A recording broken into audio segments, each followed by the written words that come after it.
Hello and welcome to this week's What's Hot. Now, after I recorded last week's update, there was a very good article written by Proactive's Giulia Bottaro on coronavirus candidates to watch. And with apologies to the squeamish, here is what she has written. And the names to watch include Oxford University, which has signed a deal with AstraZeneca, Moderna, Johnson & Johnson, and a partnership between Pfizer and BioNTech. So that's more, maybe long-term holdings.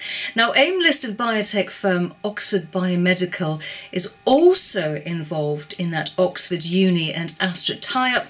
And here's the 3-month share price chart. And the group's results for the year ended 31st December 2019 will now be published on Wednesday, the 6th of May. It is Thursday, though, that will present this week's main corporate headlines. Now, it's an unfortunate word, tailspin, but unfortunately it is applicable to the airline industry at the moment. So Thursday, we get the traffic figures and Q1 earnings from IAG. That's the parent company of British Airways and Aer Lingus and Iberia and Vueling. Now, IAG has already secured over 1 billion euros in funding from Spanish banks for Iberia and Vueling, and they did so just a day after announcing 12,000 job cuts at British Airways. And Aer Lingus is getting its knuckles rapped for not implementing social distancing on packed flights between Ireland and London. Well, in addition to IAG's announcement on Thursday, we also get the latest from Air France KLM, and it releases Q1 earnings.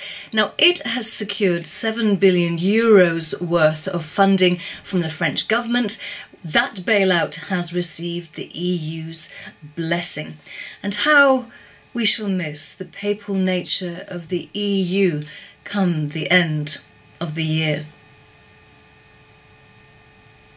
Now, the regulatory statement I'm most looking forward to on Thursday is the investor update, the full year earnings from BT. Already there's been lots of headlines generated about how the company is under threat from the biggest corporate deal of the pandemic.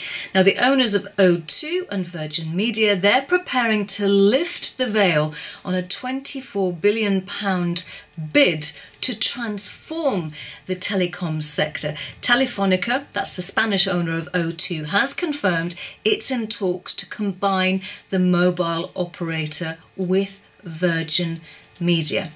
Now, cast your mind back some 20 years when the UK government raised £22.5 billion from the auction of radio bandwidths for 3G mobile phone licenses. Now, there were 150 rounds of bidding, and at the time, £22.5 billion was equivalent to 2.5% of the UK's gross domestic product. It was enough money to build 400 new hospitals. What followed was a recession in the telecom development industry, and it became the material of many PhD theses.